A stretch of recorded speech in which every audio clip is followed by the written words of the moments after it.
Hello viewers, நம்ம இன்னைக்கு பார்க்க போகிறது ஒரு சாதாரண கேஸ் மாதிரி இருக்க போகிறது கிடையாது. இன்றைக்கி நம்ம பார்க்க போகிற இந்த கேஸ் சென்னையவே கதிகலங்க விட்ட ஒரு கேஸை பற்றி தான் நம்ம இன்றைக்கி பார்க்க போகிறோங்க.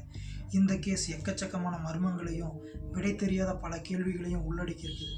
அப்படி என்ன கேஸ் அப்படின்னு பார்த்தா 2016 ஐடியில் வேலை செஞ்ச சுவாதியோட மர்டர் கேஸை பற்றி தான் நம்ம இன்றைக்கி பார்க்க போகிறோங்க. என்னதான் இது போலீஸால் சால்வ்டு அப்படின்னு தீர்க்கப்பட்ட கேஸாக இருந்தாலும் மக்கள் மனசில் இப்போ வரைக்கும் இது தீர்க்கப்படாத ஒரு அன்சால்வ்டு கேஸாக தான் இருக்குது. இதுக்கு முக்கியமாக பார்க்கப்படுற 3 காரணங்கள் என்ன அப்படின்னா, இதில் முக்கிய 3 தியரிகள் சொல்லப்படுது.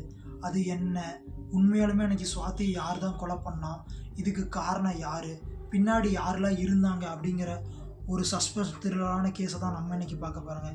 நான் உங்கள் SK. Welcome back to SK crime survey.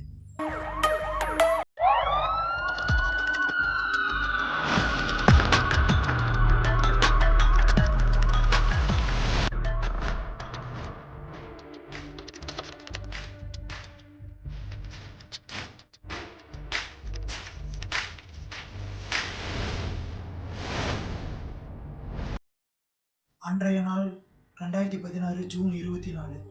Time சரியாக காலையில் ஒரு 6:30 இருக்கும். எப்பயும் போல் சுவாதி அவங்களோட வேலைக்கு செல்ல அவங்க அப்பாவோட உதவியோட சென்னையில் இருக்க நுங்கம்பாக்கம் ரயில்வே ஸ்டேஷனுக்கு வராங்க. என்ன தான் சுவாதி 6:30க்கு ரயில்வே ஸ்டேஷனுக்கு வந்திருந்தாலுமே அவங்களுக்கு முன்னாடியே அங்கே ஒருத்தன் அவங்களுக்காக காத்துட்ருக்க ஆரம்பிக்கிறான். 6 மணிலேருந்தே காத்துட்டு இருந்த அவன் சரியாக சுவாதி வந்ததை கன்ஃபார்ம் பண்ண உடனே சுவாதிக்கிட்ட பேச ஆரம்பிக்கிறான். அவன் பேசின ஒரு சில நிமிடங்கள்லேயே அந்த கான்வர்சேஷன் ஆர்கியூமெண்ட்டாக மாறுது.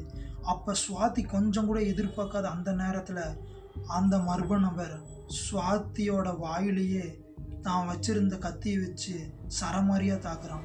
இதில் அதிர்ச்சியான சுவாதி சம்பவ இடத்துலையே நிலை தடுமாறி கீழே இருந்து அங்கேயே இறந்து போகிறாங்க. இதில் சோகம் என்ன அப்படின்னா, இதை தடுக்க யாருமே முன் வரல. இது பட்டப்பகலில், அதுவும் ஒரு ரயில்வே ஸ்டேஷனில் பலாயிரக்கணக்கான முன்னிலையில் நடந்ததுனால இந்த கேஸ் ஒரு சில மணி நேரங்கள்லேயே ரொம்பவே வைரல் ஆகுது. உடனடியாக போலீஸ் ஸ்டேஷனுக்கு இந்த நியூஸ் இன்ஃபார்ம் பண்ணப்படுது. சம்பவ இடத்துக்கு வந்த போலீஸ் விசாரணையை தொடங்க ஆரம்பிக்கிறாங்க. ஸ்டார்டிங்கில் கில்லரை பற்றி எந்த வித எவிடன்ஸும் கிடைக்கலனாலுமே பின்னால் போலீஸ் ஒரு சிசிடிவி காட்சியை வெளியிடுறாங்க. அந்த சிசிடிவி ஃபுட்டேஜில் என்ன இருக்குது அப்படின்னா, ஒரு அடையாளம் தெரியாத நபர் க்ரீன் கலர் செக்குடு ஷர்ட்டில் இருக்கிற மாதிரி அந்த ஃபுட்டேஜில் காண்பிக்கப்படுது. இதெல்லாம் நடந்து சரியாக ஒரு வாரம் பின்னாடி, அதாவது ஜூன் 1, 2016 அப்போது சென்னை சூளமேட்டில் இருக்கிற ராம்குமார் அப்படிங்கிற ஒரு நபரை போலீஸ் அரெஸ்ட் பண்ணுறாங்க. அப்போ இதில் ஷாக்கான விஷயம் என்ன அப்படின்னா, ராம்குமாரை அரெஸ்ட் பண்ணும்போதே ராம்குமாரோட கழுத்து அறுபட்டுருக்கு. இதனால் இந்த நியூஸ் மீடியா ஃபுல்லாகவே மிகப்பெரிய அளவில் வைரல் ஆகுது.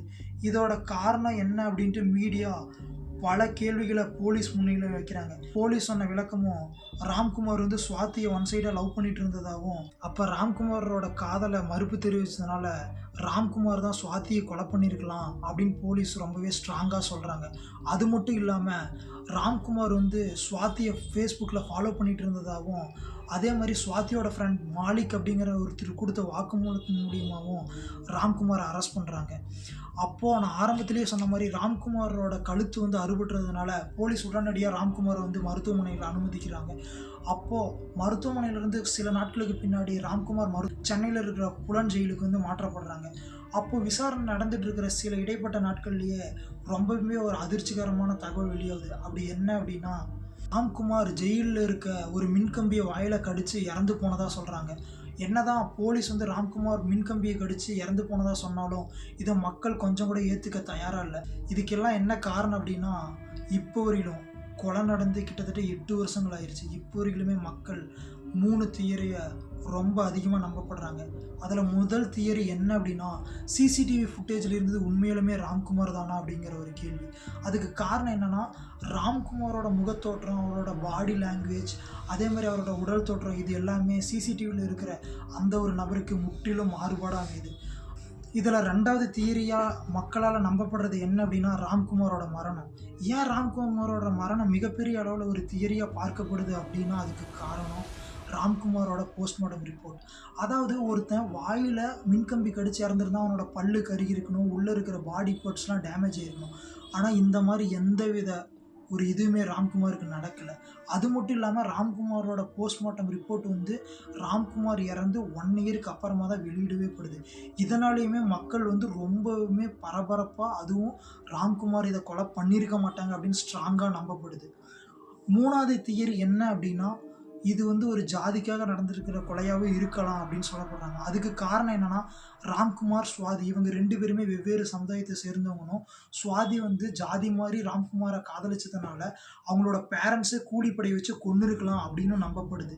இந்த கேஸ்ல நம்ம முக்கியமா பார்க்க வேண்டிய விஷயம் என்ன அப்படின்னா, அன்றைய நாள் சுவாதியை கொலை பண்ண அன்றைய நாள் யாரோ ஒரே ஒருத்தர் துணிச்சலா சுவாதியோட கொலையை தடுத்திருந்தா, சுவாதியும் சரி, ராம்குமாரும் சரி இன்னைக்கு உயிரோடு இருந்திருப்பாங்க. அதுக்கு காரணம் என்ன அப்படின்னா நம்மளோட அலட்சியம். அதனால உங்க முன்னாடி ஒரு தப்பு நடந்துச்சுன்னா அட்லீஸ்ட் குரல் கொடுங்க. அப்படி இல்லைன்னா யாருக்கிட்ட சொன்னா உங்களுக்கு உதவி கிடைக்கும் அப்படிங்கிறதையாவது பண்ணுங்க. யாரும் சும்மா இருக்க வேணாம். இந்த மாதிரி ஒரு அடுத்த கேஸ்ல சந்திக்கலாம். ஓகே, அதுவரை உங்களிடமிருந்து விடைபெறுவது உங்கள் எஸ்கே.